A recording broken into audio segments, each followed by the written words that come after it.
During that show, the subject of racism was broached. Here's what happened. I question whether or not we are really at the point of being able to share a common vision without being willing to honestly talk about your vision and my vision, and whether or not we do in fact share that common vision. That you don't run from people just because they're black, that you don't attack people just because they're white. That craziness is killing us. When you asked the business representative from the community to stand up, it was all one gender and one race. Immediately after that show, the cheerleaders were many. Many people felt that something good had begun, but oftentimes the cheerleaders are only interested in homecoming, not in practice. But this group was different. A Metro 2000 committee was formed, and for the last year, they've initiated a number of projects. This program tonight is one of them. The committee has invited guests from an 8-parish area to participate in a town hall meeting on racism, and it's time to begin. We were talking before the cameras got warm, and we asked the question that doesn't seem real important at this point, but is there racism? Reverend? Is there racism in this city, in this parish area, in this metropolitan area? Yes, I believe there's racism. Why? And I believe there's racism because of the inherent definition of racism, as we were discussing. That racism, in fact, is power plus prejudice. That equals racism. And Sister and I were just, I at least was sharing with her that the fact that power in America is money. And when you control money and there is a prejudice attitude, then that is racism. And as we stated, in fact, the minority cannot be racist. And institutional racism, I think, is the greatest problem we face in the New Orleans area. Now, if you don't mind, let's stop right there, because that's where we stopped before. In a meeting today, as I related to you, some of our producers said, we looked in the dictionary, and racism says the only way you can be racism if you were in the majority. If you're a minority, you can be a bigot, you can be prejudiced, but you can't be racist. Now, there are people at home right now saying, why are they discussing the definition of racism at this point? There are more important things. Because if you don't understand the definition, you as a black man may say, white people are racist, and black people aren't. And I get racist because of your statement. And your statement jives with Webster's definition. And what you're saying is, we can be bigoted as a black people or prejudiced, but we can't become racist. Is that correct? That's what we're saying. All right. And we're saying that because you might have an attitude and you may not have any action. And I'm not affected per se by your attitude because there's no action. But then again, if there's action and attitude and you're a part of a major institution like the media, then we feel the brunt of that. When we don't have a chance to participate, that's bad. I grew up in the city of New Orleans. I was born colored. I was then reared in the school as a Negro. I then got a job as a black man. I now am told that I am an Afro-American. All of that has come from somebody else. Now I say I'm an African-American and everybody gets upset. That's because I'm not a part of that group that determines values. All right, if you don't mind, I don't mean to cut you off, but the whole purpose of that is to explain to the people that are watching tonight, understand the definition before we get angry over the definition of racism. Just a little kernel to show you that in situations like this, or in our community, if we can talk, educated people, uneducated people may hear something that they hadn't heard before, that may have some movement in their feelings about the other race. Let me give you a hypothetical, not a hypothetical, things that have happened, and get back to that. Sheriff Fody the other day says, we don't have enough room, the voters won't give me any money, the prisoners are out on the street, and we show up with our cameras, and it's 99% blacks coming out of an alleyway, waving at us and saying, goodbye, you didn't catch us. 10 o'clock news. Watch the 10 o'clock news. And what do you see? In the majority of the crimes, black people. Now, Mr. Daigle, Jefferson Parish Economic Council, we just began to talk. And your feeling is, hey, is this media causing some of this? I think unquestionably the media is a big part of the problem because, from my perspective, the facts of a situation are often irrelevant. It's the perceptions of the facts that are important. As I've lived my 43 years, I've known people who were prejudiced for all kind of reasons. I lived in Colorado for a while, and there Hispanics were the minority, and people didn't have any problem with black people there. All 5 of them were just fine, thank you. And when I lived in other parts of this country, there's prejudice everywhere. You live here, and people who graduate from LSU don't like Tulane, and Tulane doesn't like LSU, and all this silliness. The problem is prejudice. The average person out there living wants to live a very quiet life, wants to raise his children in a nice quality of life, and wants to do unto others as they would have them do unto him. But what we see on the media, in my judgment, is the extremist. We see the David Dukes, we see the Louis Farrakhans. Those people are not representative of the average citizen out there. And what we tend to do because of that is we paint this picture that, in my judgment, is one of fear and intimidation, to where all of a sudden white people are scared to stare or look at black people as they meet them across the street, simply because of the perceptions they have from television. Yes, I think you all are a big part of the problem, and I think that the reason why you are a part of the problem is the pursuit of the commercial value of controversy and conflict, as opposed to the pursuit of improving the quality of the community that we reside in. What would you have the media do? Mr. Chase? Well, I think the media is obligated to report the news. And getting back to your question about the criminals who were released from prison, I think whether you were black or white, to see that little guy wiggle his knees and give us the happy sign that he got over made everybody upset, blacks as well as white. And we have to focus in on the acts that are bad and attack those acts that are bad.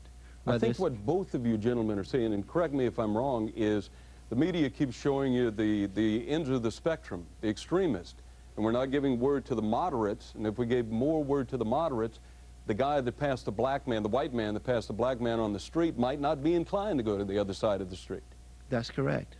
Now, fear, the media is obligated to report the news, and that was the news, that our prison system wasn't big enough to hold the amount of criminals that were out there committing crimes. We all felt a deep concern over that. Perhaps we didn't think that the answer was to build more prisons, because obviously a few years from now the prison still wouldn't be big enough. But that doesn't get away from the fact that what was being done, whether it was being done by someone black or someone white, was wrong. And we had to respond to that as a community. And that's what this is all about. We have to get beyond racial barriers and look for solutions to problems, whether it be by whites or Hispanics or blacks. One more question on this, and we'll move on to another subject. As the media, if you criticize us, we say, well, hey, we had a phone call late at night, and they say, hey, we made an arrest, come over to the city lockup, and we're going to run the prisoners past you. And they're black. The majority of them are black. How do we convince you or show the moderate side of it then? If you look at that and you say the media, Mr. Daigle. Well, because you get the call to report the story doesn't necessarily mean you have to take a film crew out there and film all of these young black men walking out of the prison. You can film a distinguished judge talking about the problem and the continuing nature of the problem and how to solve the problem, so that there are solutions presented, not just a picture of people who are not popular with any particular race. What you're saying, we kind of backed off of blood and guts over the years because that was old-time news and doesn't get the viewers the way it used to. What you're saying is now it's time to back off just watching people being walked to jail and instead go to a judge and say, hey, what good is being done? Judge Walton? I think what I'm saying is that you all have a social responsibility as an integral part of our community to understand the power you have in forming perceptions. And that when you talk about your responsibility, or when Edgar talked about the responsibility to report the news, to recognize that you all are defining what news is. And it's not always the negative part of life. A lot of it is the positive part of life. That's news too. And from my perspective, you all are neglecting your social responsibility to be an integral part of helping to shape our community, and instead you're taking this position of, in my judgment, pandering to the negative side of all human nature. You're saying we need to change our way of thinking and start considering the other parts that would help the community as we report it. Judge Walter? I think that the media also has an opportunity and a responsibility to educate. And when you showed all of these people coming out of parish prison, It would have been a marvelous opportunity for you to say that it costs $16,000 per year to house someone in the Department of Corrections. It doesn't cost that much, nor is that much spent on educating a child in this city per year. And I think we'd be spending our resources at the end of it instead of in the front of it. And I think those things ought to be reported, and people ought to be sensitized to the need for education, because if these people had jobs, had a proper education, had a good family, had a good life, they wouldn't have committed the crime in the first place. And so I think that you're missing the opportunity many, many times to show the sensation of having these people come out, instead of converting it into something where we all could pay attention and say, wait a minute, we have to examine our priorities. Some of these people come from terrible circumstances, and they are deprived. And they're picked up, they're swept up by the system, and they're put in jail, and they get a record, and they can't ever get a job. Now, what about talking about that? That perhaps somebody has made a mistake. Maybe they should be given another opportunity. Maybe there's a group out there in the community that can think of something better than giving them a record. Maybe there is a diversionary program. Maybe there's some other kind of program. I'm not talking about murderers or robbers or anything like that. I'm talking about forgers, thieves, people who have trespassed, who haven't hurt a person physically. You know what some of that audience is saying right now? They're saying when we went through the civil rights movements, those white liberals came in and they said, we got to educate, we got to rehabilitate, we got to be sensitive, we got to go through our sensitization with our shrinks and I'm so forth. talking economics. But Garland, I'm talking economics. I'd rather spend the money. We don't care about rehabilitation. We don't care where they came from. I'm not talking about rehabilitation. I'm talking about spending our resources. And when you report that the resources are not there to build the jails, I think it is incumbent upon you to also say that the resources are spent on an end result that takes young people off the street, gives them a record, locks them up for long periods of time, and bankrupts the state, instead of using these resources for other opportunities. Okay. And I'm one of those people from the civil rights movement who was naive enough to think that as long as people got to vote, got on juries, got to participate and sit on the same bus, I thought that we all would live happily ever after. I have since grown up and learned that everything is economical. Everything has to do with whether you have a job, whether you can succeed, whether you have the empowerment to participate. Okay. Somebody behind me? Well, I think the judge is right. If you really want to punish somebody, take somebody's money. You don't really have to lock them up. If you wanted to get someone, get their money. And perhaps that's a better solution to doing that. But we can't, as the judge was also saying, write off a section of our community. We have to see that we're all related, that we're all one part of one community. If we come to the conclusion that we see a young, growing black underclass here, that black underclass is going to shoot and kill one another, and it doesn't bother us, then we're going to have some real problems down the line. We have to be willing to work to improve situations. We've got to see people as people. We have to be upset with the act and correct the act of violence. You bring up the underclass, you bring up the minorities. Let me step into the lion's den. There are whites out there right now that are saying, black women, they're having too many babies. They're illegitimate, many of them. They turn out to be criminals. They're sucking us dry on welfare. They're contributing to the crime. The black male, the head of the family, is not there. And we're all suffering from it. How do you respond to that? Well, I think that's an act of racism just to have that kind of attitude. Because I want to say to you that I don't know how we can necessarily equate the absence of one parent as responsible for criminal activities. You know, pardon the personal reference, but I was a mother who reared a child without a father. But I happen to have had resources. And I think that's what we don't ever consider, that people with resources can provide more adequately for their families. And even when there isn't a father in the home, that if there are other resources that can make up for that absence, then children fare all right. Beyond that, I think that when we talk about the violent crime, we don't take into consideration that the people who are responsible for the crime are not the people who are apprehended.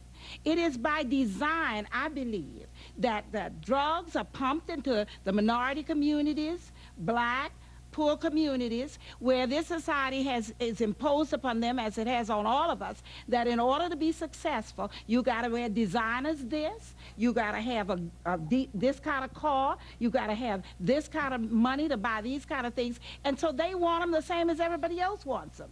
And suddenly, the money is made available to them. It's made available to them through the distribution of drugs. And so they get involved. And the crime then is committed, and we look at the person and say, you are responsible for all this violent crime. Do you think the pardon me for want of a better term, the black woman in the projects, or the poor black woman, would change, would do better, would breed a better human being for the long run if there's more money, if there are more jobs? Not only that, if the housing were more adequate. All if you look at people who have been able to escape, because I work with them on a daily basis, when they have been able to escape the miseries of the housing projects, the lack of financial resources with which to provide adequately for their families, and I'm not just talking about food. I'm talking about an opportunity to go to Audubon Zoo, for instance, on the weekend, which costs $5 for an adult, $2.50 or their family rates. But if you can afford to go out there and take your kids out there, and I've seen this happen during the war when people were able to move out of the housing project and develop for themselves a better life situation, they did do better. So the potential is always there if the resources were made available. On the basis of if the resources were made available, let me ask you a question. In October, I don't know how many of you are aware of this, the federal government is beginning a long-range plan where they're going to people on welfare and they're saying, we're going to train you for a job. We're going to make you a little bit more educated. And at the end of it, we give you a certain amount of time to get educated, to get a profession.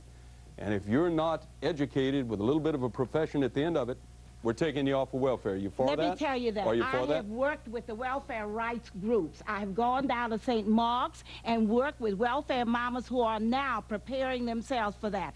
And they are every single one of them, looking forward to the opportunity. But if what happens this time that happened the last time with the SEP program, where they were pumped to expect these big things, only to find that when they finished there was nothing available for them, then those aspirations are doused, and they go back believing that there are no opportunities made available to them. Whatever is promised has to be delivered. Right.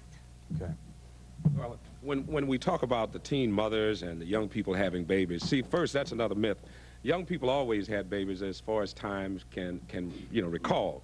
What we're saying now is that it's bad to have babies if you don't have any money. And Right. so the folk who don't have money now are looked down upon. But when we look at the programs, when we look at welfare, welfare is designed that if you're on it and you get some money, then you have to get off of it. It is not designed whereby that mother can put a savings accounts together and save some money for that child. Anywhere it is designed that when you're in it, you go in broke, you come out of it broke. It is not fit for anybody to be a part of. So we go to economics again when we talk about economics is there.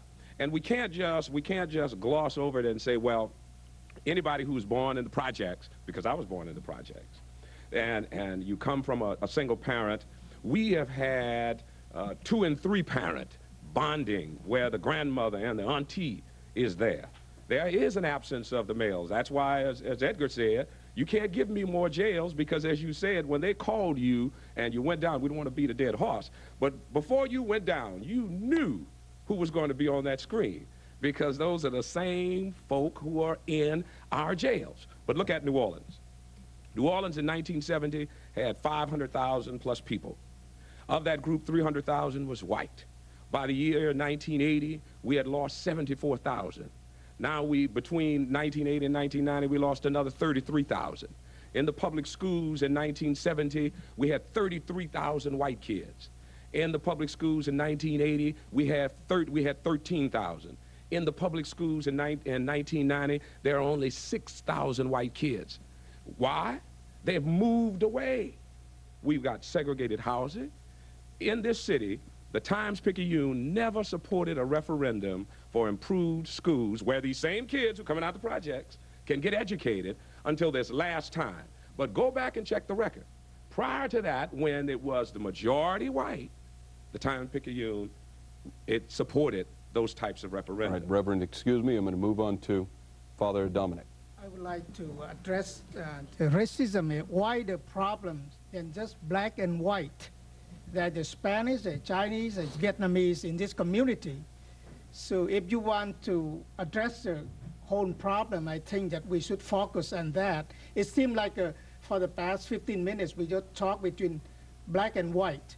But I want to add one thing. The media have a very, very powerful tool to influence people. And so I agree with the judge and everybody here that the media should make an attempt to educate the mass about this problem of racism, especially in the viewpoint of education. Everybody emphasize that here. Father, while I've got you standing up, we attempted to get more Vietnamese than you here tonight.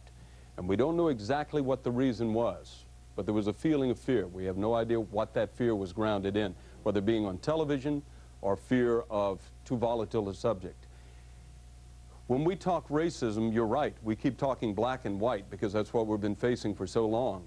But when I go down into Cajun country and I talk to shrimpers, they say those damn Vietnamese. They're coming in here and they're taking all the shrimp. They got all the boats. They're making all the money. And we never say they're working 17 hours a day, 7 days a week. We have videotapes on a weekly basis, locally and nationally, of black people, Hispanics, and white people that say, you people are in our neighborhood and you're operating stores and you're killing us economically, and your dad-born children are all valedictorians in our schools. How do you feel? Do you see, are you surprised at this? Do you think there's racism coming at you from all sides? Oh, yes, I do. But I think that I do have a pride with my heritage. My people, for example, the children, once they get, bigoted by someone or they being segregated by someone, they try to excel rather than try to go under and subjugated to that power, and that makes us different. That's why I think that education is such an important thing. It's the key for everything that if we want to overcome all these problems, I think we have to emphasize education and really attack it on all the aspect of education, and perhaps that is a thing to start with something. Let me throw out a question that's a statement in a glittering generality. Tell me where I'm going wrong.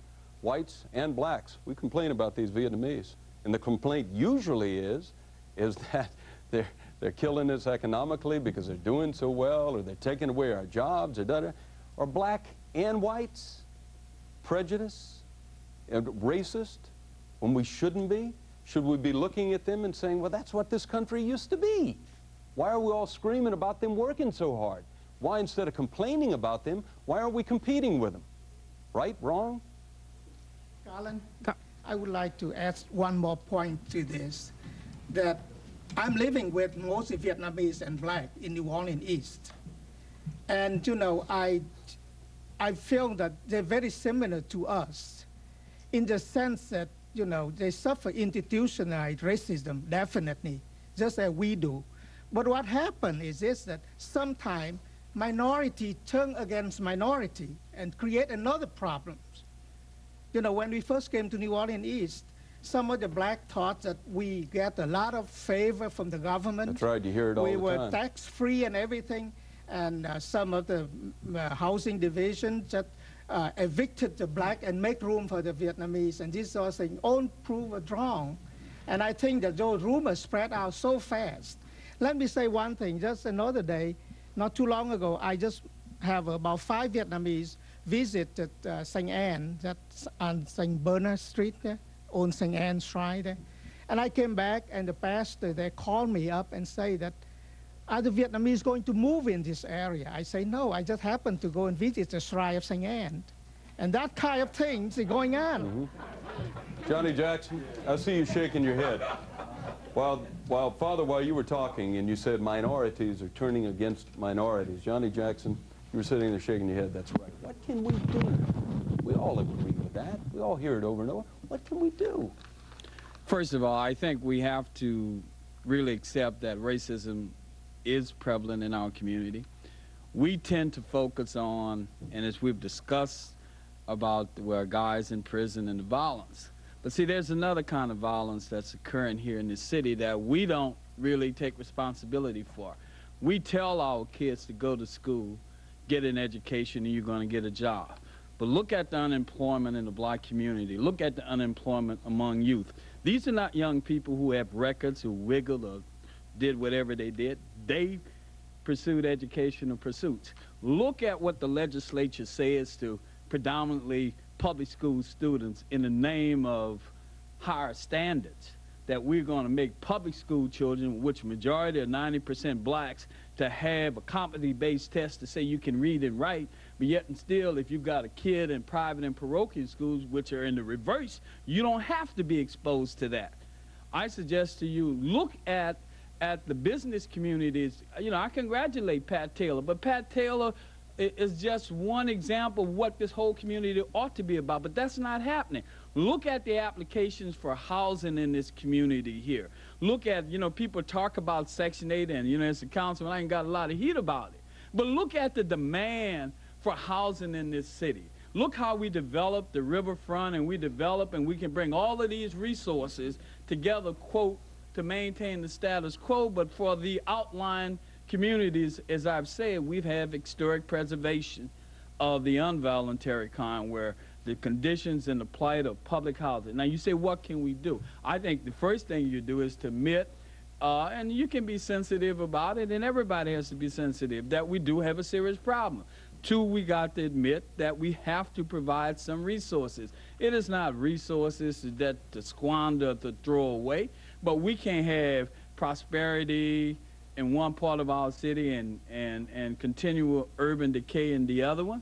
Three is that we got to understand that when we put standards, if you're going to put a standard on a black or a Vietnamese as such, you make those standards, you don't disguise those standards, quote, in your value system. It is hard for us, and you talk about institutional racism, it is hard for people to argue, say, everybody wants their kid to graduate, for example. This is one of my pet peeves. Everybody wants their kids to graduate from high school, being competent, being able to go to school. But every time these standards are enacted by the legislature, and, you know, we get on the horse for it, you know, but we don't make them apply to us. Look what's happening to our black institutions. Look what's happening to egress into, quote, the economic stream. Johnny, can I interrupt you just for a minute? I want you to tell me if I'm right about something. You said a catchphrase, institutionalized racism. Most people don't know what the devil that means.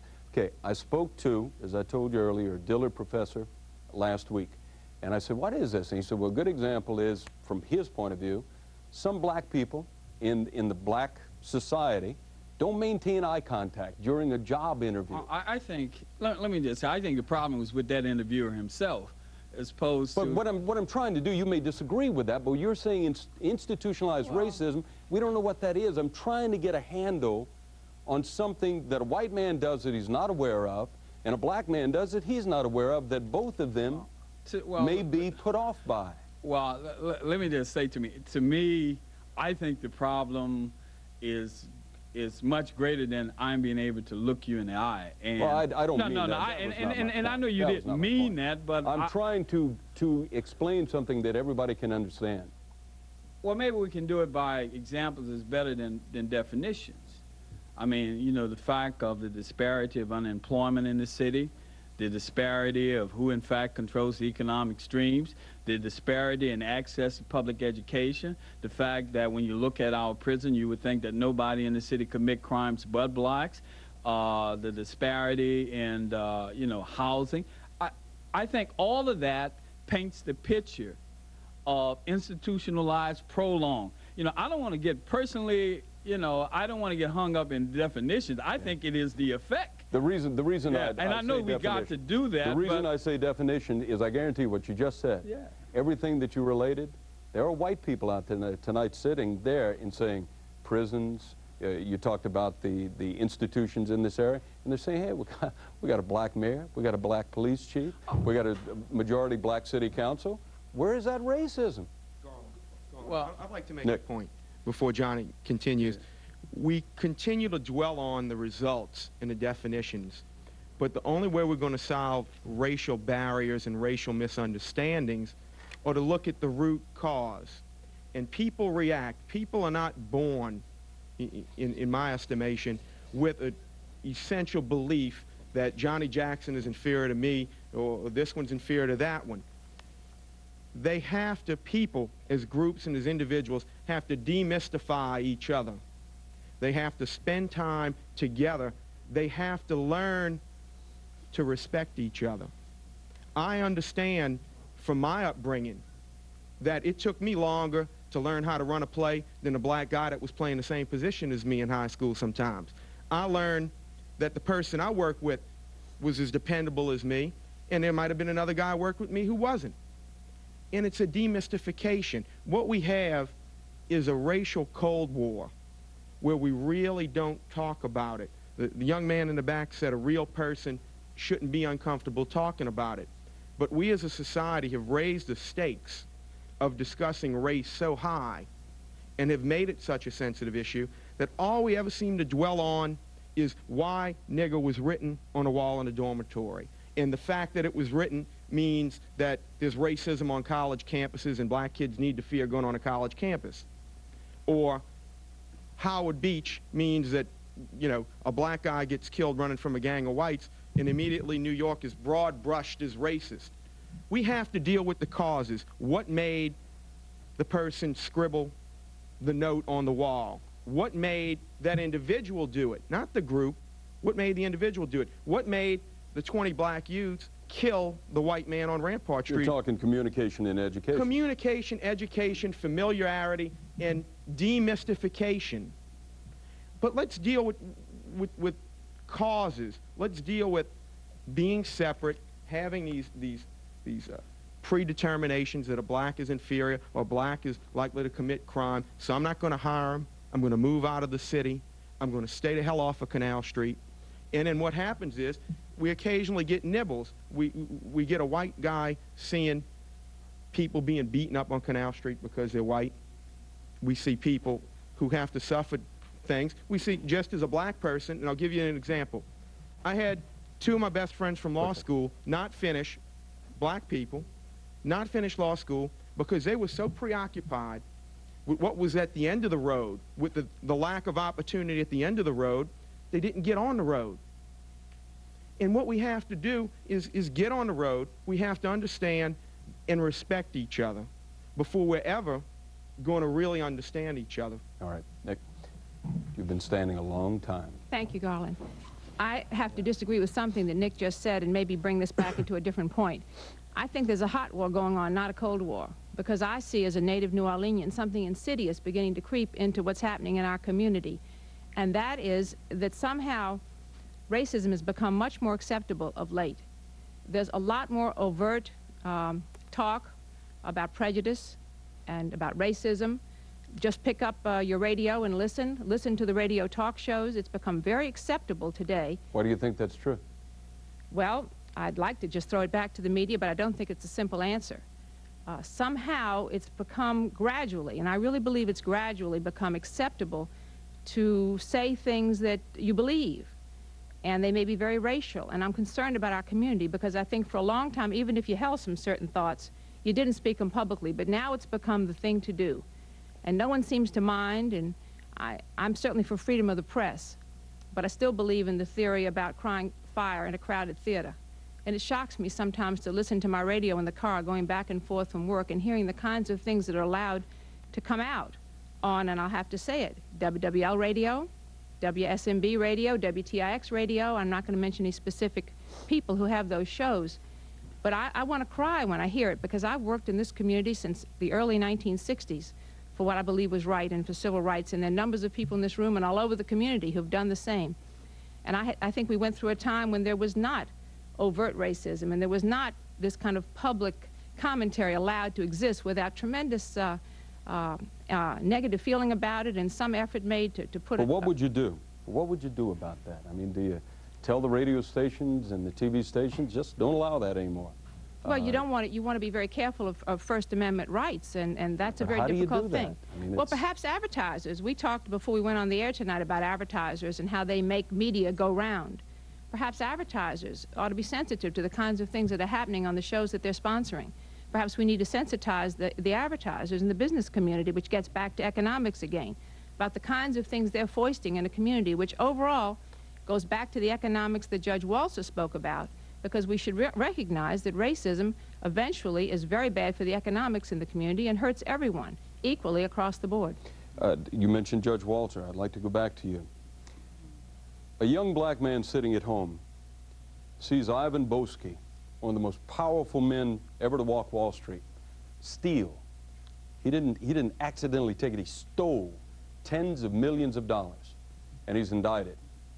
He's out of jail. He hadn't been in jail for 2 years. A young black man who walks into a convenience store and robs 50 bucks, he may be in there for 15 years without parole. Don't you think something's gone wrong with our judicial system? I think so, absolutely. Isn't that part of the racism problem? There is no question You're about it. You're the first judge I've ever heard say that. I love you. There is no doubt in my mind. And I say that publicly. And I feel that just to call something, quote unquote, white collar crime, and to call something some other color crime or blue collar crime is an affront to me. Because I think whenever justice is affronted like Mr. Boesky did, and where he really puts the whole nation, you know, he thumbs his nose at him, I think that is reprehensible, that is just as reprehensible as anybody else doing any other crime, and they should be punished accordingly. And I just don't subscribe to that notion that it is worse for somebody to perhaps steal from their boss or whatever because they have to pay bills or because they have to feed their families. That's certainly not worse, and it's no better or no worse than what Boesky did, and it should be handled equally. And I agree with the young man who most probably gets very angry and said, look at Boesky, you know, after a few years he's out, he gets to live on all this dough that he's been able to stash away, so he paid this penalty, so what? He still has some left. And I think it makes a person cynical. And it makes a person cynical about the justice system. And it adds to racism. And it adds to the system as being perceived as unjust, as being able to be bought, if you will, and as making it a white system. Because Boesky is white, and all of these big people that are in power and that are able to steal are usually white. Because they control the stock market or whatever they do control. Again, and so that's the perception. Again, we get back to what can be done. Do I have lawyers here tonight? Who's a lawyer? Yes, there's bound to be a lawyer. There's a lawyer in every crowd. Now, you guys, when you talk about what can be done, you guys are one of the strongest lobbies in local government, state government, federal government. The man on the street is screaming at you guys as much as he's screaming at the news media. And they're saying because of you, a lot of this racism is occurring because our laws are out of control and you're doing nothing to change them. Well, Garland, I prosecute. So you're a lawyer. I'm an attorney, but I'm with the DA's office, so I prosecute and I tend to enforce the crime. But I agree with the judge. I think we have a problem in the judicial system that we're going to have to address. But you asked a question earlier that I really wanted to comment upon, and that was what can be done. I think it's up to our leaders to take a stand. If we look back, we saw some things that happened some 3-4 years ago, 8 years ago, if you will, that sent a mood across the country. And our leaders had an opportunity to step forward and say, there are some things that we simply do not want to happen. And so we allowed it to happen. Our judicial system started changing to some extent. Discrimination cases became more difficult to win. A lot of attorneys just walked away from discrimination cases because there was no use. There was a message that flowed down that certain kinds of things were going to be tolerated a little more, and the lady who addressed it here said there was a change. There was a change. And our leaders had an opportunity, both black and particularly whites, to come forward and say that we don't want to see certain things happen. We don't want to see certain people in office. We want people to be treated right. That didn't occur, so when it did not occur, what happened is those people on the streets picked up the message. And so the message now is that we're back to 1963 and beyond. We can do a little more now and get away with it because we have a different attitude, an attitude that's much more receptive. Once our leaders, and hopefully forums such as this, will make some of them step forward and say, we don't want these kinds of things happening, then we'll have people moving back into the inner cities. We'll have a change in attitude as to how programs are to be operated. I think that's the answer. Appreciate that. Again, let me throw something out. Do politicians use racism to further their own cause? When the blacks talk, they talk David Duke. The Bureau of Governmental Research last year said, hey, we're going to investigate, not investigate, we're going to research some of these public bodies, and we're going to find out about this patronage. And one of our most upstanding senators, black, said, wait a minute, you guys, now that we're in control of so many of these boards, now that we're in control of so many councils, and we're doing nothing more than you've done in the past, now you're going to come in and you're going to check us out. Isn't that using racism from the black perspective to further their cause, just as the whites have done in the past? Aaron Broussard. David Duke certainly uses racism as the basis of his politics. And I don't think that most politicians do it, or they don't do it overtly if they're doing it. I can give you an example of maybe a way that it is being used, or it can be construed to be used in a political sense, although it's not being said to be the basis of the decision. Let's take regional transit, for example. There's been a fight and a struggle to get regional transit in the greater New Orleans area for years. New Orleans has it, Kenner has it in our city, but other parishes don't have it. What's not being said, and what I think is a real undertow, as I hear in the political circles, a basis for that, I think racism is a basis for that. There is a fear that a transit system that interconnects all the parishes will bring a lot of the black community from New Orleans out into the white community of surrounding parishes. It's an example where racism is not being overtly stated as a reason for not doing something, but the undertow is definitely there. Well, I rose to comment on something that Melvin Zeno said about 1963 and beyond. I think we have to acknowledge and admit clearly that there is a strong undertow of racism that is prevalent, that for most of our lifetimes and for all of our predecessors' lifetimes in this country, there was a society that was not integrated. It was segregated, and it was legally segregated. And then in the 60s, a metamorphosis began, and that metamorphosis is not complete. We're still in the midst of it. The black community is stating we have not gone far enough. Some of the white community has said it's going much too far. The metamorphosis, we're in the thick of it. And what we have to do as political leaders is we have to recognize where that racism can and is appearing and try to address it through laws wherever we can, and try to address it in our decision making wherever we can, and hopes that programs like this will raise valid issues that can be addressed not only in the public forum but in the political forums as well. You know, Garland, it's interesting to hear the comments about black elected officials and patronage, and that's a very sensitive issue with me, because it seems to me that the one thing the black community likes and doesn't have is a strong black business community. And it seems to me that the one thing that has supported the black community in its effort to grow has been government. Blacks have been on welfare since slavery, let's face it. You know, even with employment, even with private businesses, we tend to do business with government. I think that there was great concern, and is great concern, by the white community that black elected officials will be sending work and patronage to black businesses. That is, in their minds, a valid concern. In our minds, it's an opportunity. It's a chance for us now to participate in a process that has been participated in by white businesses since the beginning. Well, we didn't invent it, Garland. They invented it. How do you communicate to the white people that that's not racism? Well, we didn't invent it. You guys, you know, you didn't kill this guy. I mean, we didn't kill him before you killed this guy. Now we have an opportunity to kill him. That doesn't seem like a very good argument.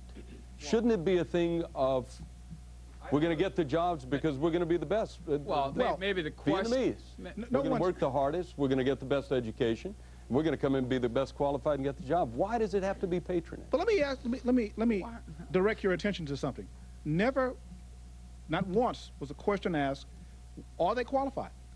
Never once was that issue addressed. That's the concern that bothers me. Let's not talk about whether it's the white elected officials who are patronizing the white businesses. Mm-hmm. Were they qualified? Was that addressed? Why only then, when the city suddenly has a black political base, black elected officials, and then you have a few black businesses, you don't have very many, trying to develop, trying to grow, why then is it that we're saying that, well, you know, it's patronage, it's racism, it's now reverse racism. Why? Why aren't we addressing the relationship? Was there a question ever asked as to whether we were qualified or not? No, never. That's not the issue. Could it be just the word patronage? I would say to you, a lot of whites don't agree with white patronage. That we've been railing about patronage in this state for 100 years. It's not black or white, it's patronage. Well, the voters are tired of it. Well, I think that as an elected official, I just want to reinforce what Jim said.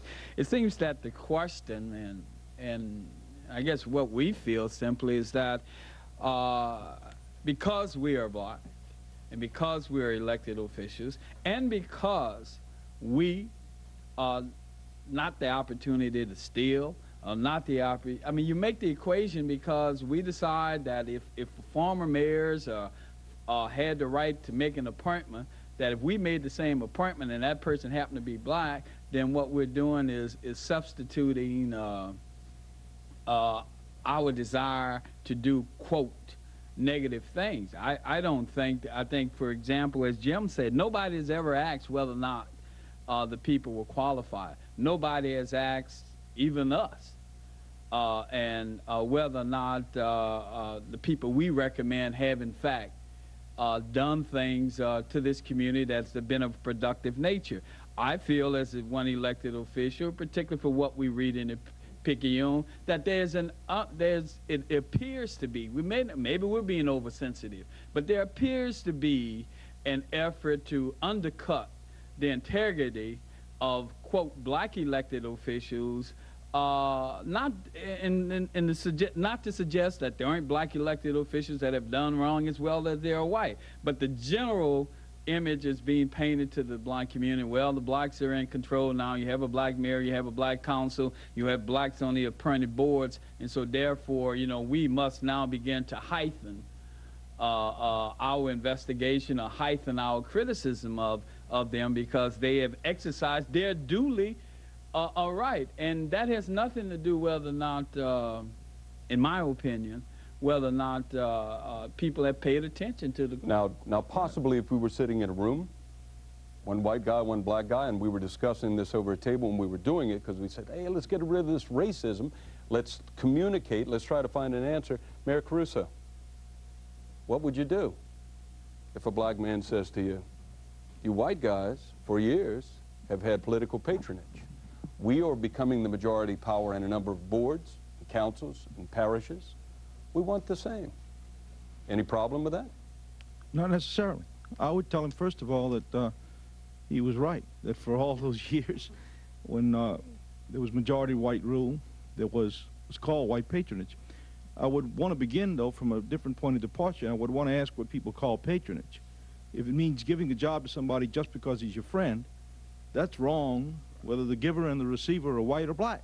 And once again, we get into a misunderstanding of the definition of a controversial subject. I want to come back to that, okay? Please. The other thing, though, is that if you give a job to somebody that's your friend, and he is better qualified or equally qualified to the fellow that's not your friend, I tell you the truth, whether that's white or black, I don't know what's wrong with it. That's one answer. But the definition problem, we're all here talking about racism, and one of the things that I'm finding, this lady reminded me of it here, is that I think we've forgotten what racism is about. As strange as that might sound. You hear people talk about it, black and white alike, and I say, wait a minute, where have we come from since the 60s when I think all of us were pretty clear about it? Racism is very simply judging somebody because of his or her race. Not judging somebody because of his or her behavior, good or bad, but in advance because of his or her race. White people do it, and there's a whole bunch of people living out in Jefferson Parish and St. Tammany Parish who live there not because they couldn't afford to buy housing in New Orleans, which is why some of us moved, but simply because, quote, they wanted to get away from the niggers. That's racism. That's wrong. You hear black leaders, on the other hand, who say there's no such thing as black racism, because you can't have a black commit racism because they're the minority.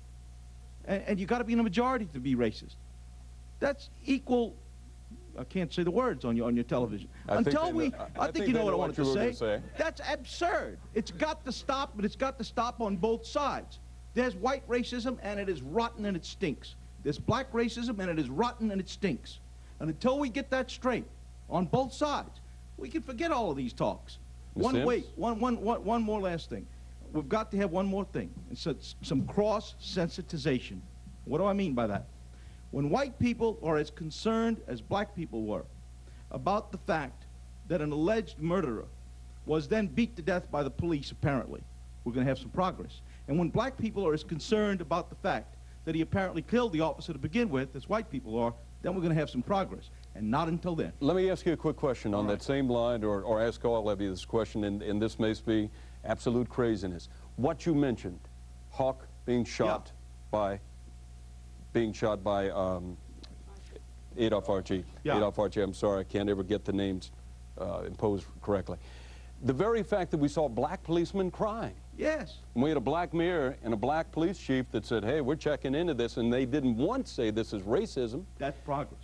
As horrible as that was, isn't that a very slight indication that we may be making a little difference in racism, Ms. Sims? We need more of it. That's what I'm saying. But is that an indication? It's some indication. However, we continue to deal with perceptions and attitudes rather than with inequities.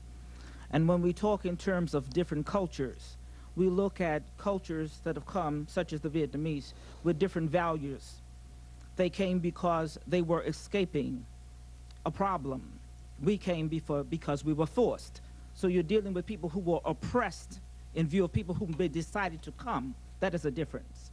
And since the blacks have been in America, we have had to deal with the cultural biases that exist, whether they be in textbooks, education, government, or any of the institutions that are inherent in America. We have had to deal with that. When you talk about visual threats of black men, that threat is not from the black man who's in the Desire Project. It is also a visual threat when Jimmy Thorne walks down the street, if he's not attired in the right suit, or the Johnny Jackson or the Rudy Lombards, because it is there. It is a bias. It is bigotry. It has nothing to do with anything else but that. What you're saying is the black is being required to be white to be accepted? I'm saying that we got to be 3 times as good. And because we are saying that standards say that test scores, for instance, every time you hear something, you're saying that there's reverse discrimination because we have to lower the scores in order for the fireman to become a fire chief, or because the police officer become a chief. And so what you say to the world that we don't have blacks capable or knowledgeable to pass the test. We don't question the cultural bias of the test that is taken. We only question the people who are taking the test. That is an inequity that must be solved in America. Let me play devil's advocate. If I go to Czechoslovakia to live, and I'm a white American, I have to learn how to speak Czechoslovakian. It'd be best if I adopted an accent. It would be best if I adopted their way of dress. It would be best if I did their education or applying for jobs in their mode, because I would be in the minority. What do you say to the white American that says, what you said is true for 100 years, no doubt about it, but we're the majority. We want you to come up so we do away with racism. Yeah, we're the majority. You have to go with the majority of the flow if you want to benefit as the majority. Sir. Garland, whether you're the majority or not, it's a fact. Back to basic, racism is wrong. You know, that is the key. The basic fact is that racism is wrong. But is that racism or is that economics? It is economics, but we need to understand that if there's a power structure that you can't affect and you can't be part of that power structure, then you're on the outside. There are white people right now that say to you, we've got a black mayor, we've got a black police chief, we've got black majority city council. You have affected it. You have affected it. You've affected some positions in government. Okay? You have not affected the quality of life necessarily for every individual in this city and every adjoining parish that we're talking about. Did I stir an ant's nest? Everybody. Everybody's moving. Wait a minute. This gentleman has been standing here very quietly and not had a chance to say anything. Garland, we can talk all night, but the question come up, are we for real? Will the real people stand up? And when the real people start standing up, then we can eliminate the problem. When the real people stand up and show the real concern for each and every one, regardless of what we say about this and say about that, we still not being for real. Isn't that what Mr. Dago's saying in the first place when he says, hey, the media is showing you both ends of the spectrum and nothing in the middle? You're in essence saying The moderates need a chance to say something. Nick. Garland, when people will develop the respect for each other, and they will begin to feel that they're being treated fairly. And that's how we're going to knock racial barriers down. You have an obstinance in both the black and white community that neither side is being treated fairly. Now, I'm not going to say one suffered less than the other. It's evident, and it's a profound truth, that black people have suffered more than whites. But people live in the present. And presently, there are people in the black and the white community who feel they're not being treated fairly. And that's where the obstinance comes in. Once we deal with things as they are and deal with educating the person for the need for specific remedies, and we also deal with saying that, yes, both sides can be at fault at times, yes, there can be black racism or race consciousness or whatever, then we begin to have people feel like they're being treated fairly. And from that point, they develop the respect for each other. Show the black policeman crying for Officer Hout. Show the students at Tulane standing up against apartheid instead of spending 3 days focusing on a cross that was burned on a lawn by 2 kids, and then you'll begin to melt the ice and break down the barrier because people will have a respect. I appreciate that, and I thank all of you for being here. It is a little bit hard to believe that an hour has already gone by. I think the last time we did this, we had to expand it. We plan on doing more of it. Obviously, that brings us to the end of our first town hall meeting this year. There will be more. And we fully realize we didn't solve anything here tonight. We didn't intend to solve anything. We knew we couldn't. But we're also fully aware that there are those of you who feel this program should not have been done, that by simply talking about it, we made it worse. And we know there are those of you who feel nothing can be done. We hope those beliefs are wrong. There's a very good possibility that if you don't put out a fire, we may all get burned. We hope we reach some of you who have your prejudices, but would like to reach a position where those are either minimized or eliminated. This Metro Committee has set up a phone number where you can get involved, and that number is 522-2585. If you call that number, you're taking one step on a trip of 1,000 miles. We hope you make it with us. In the meantime, we thank you for watching and bid you good night.